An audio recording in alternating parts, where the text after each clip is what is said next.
এর থেকে একটু বড়।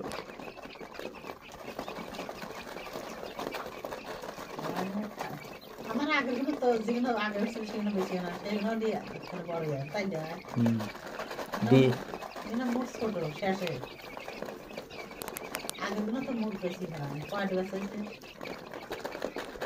60টা না 70টা আর এনে একটা কম 60টা আছে